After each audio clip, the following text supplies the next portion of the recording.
విజయనగరం జిల్లా రామరాయపురంలో విషాదం చోటు చేసుకుంది. ఓ దొంగతనం కేసులో అనుమానితులుగా ఉన్న తల్లి కొడుకును పోలీసులు విచారణ పేరుతో పదే పదే పిఎస్కు పిలిపించారు.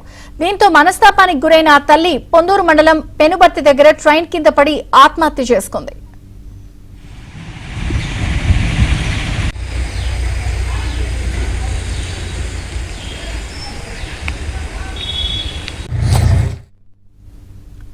రామరాయపురం గ్రామానికి చెందిన కళావతి కుమారుడితో కలిసి నివాసముంటున్నారు. గత నెల 25న గ్రామానికి చెందిన ఓ వ్యక్తి ఇంట్లో చోరీ జరిగింది. 4 తులాల బంగారం, 12,000 నగదు మాయమైనట్లు సంతకవటి పోలీసులకు ఫిర్యాదు అందింది. కళావతి ఆమె కుమారుడితో పాటు మరో 8 మందిపై అనుమానం ఉందని వారి పేర్లు చెప్పారు. దీంతో పోలీసులు తల్లి కొడుకును పదే పదే పోలీస్ స్టేషన్ కు పిలిపించారు.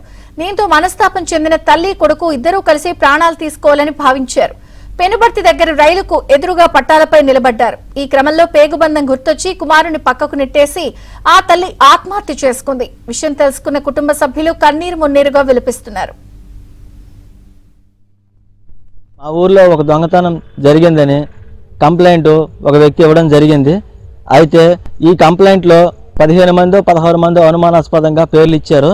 అందులో 14 మంది వాళ్ళకి కావాల్సిన పేర్లే తీసేసి మళ్ళీ మా అమ్మది నాది మాత్రమే ఉంచి మమ్మల్ని రోజు ఇంట్రాగేషన్కి పిలిచి పదే పదే ఇంట్రాగేషన్ పిలవడం వల్ల ఊళ్ళో ఉండే వ్యక్తులు సమాజం కూడా మమ్మల్ని చీపుగా చూసి అవమానపరిచి మమ్మల్ని ఇబ్బందులు గురి చేస్తూ ఉండడం వల్ల మా అమ్మ మనస్తాపనకి గురి అయ్యి రైల్వే ట్రాక్ కింద పడి చనిపోవడం జరిగింది. ఇదంతా కూడా పోలీసుల యొక్క నిర్లక్ష్యం వల్ల జరగడం వల్ల మాకు ఇలా జరిగింది. 25 నుంచి ఇప్పటి వరకు నిన్నటి వరకు ఒకటే టార్చర్ పెడుతున్నారు సార్ పోలీసులు.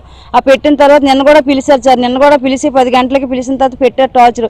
ఆ తర్వాత మళ్ళీ 5 గంటలకు రమ్మని పెట్టారు సార్. 5 గంటలకు రమ్మని పెట్టిన తర్వాత ఆ ధైర్యం సొంతగా మరిదిని తీసుకొని వెళ్దామనేసి వచ్చేటప్పటికి మధ్యలోనేమో ట్రైన్ వస్తుంది సార్. ట్రైన్ వస్తుంటే ఆపరా ఒక నిమిషం అనేసి దిగిపోయేమో ట్రైన్ ఎదురుగా వెళ్ళిపోయి చనిపోయింది సార్. మా అమ్మ ఆత్మహత్య చేసుకుంది. అది తట్టుకోలేక సార్.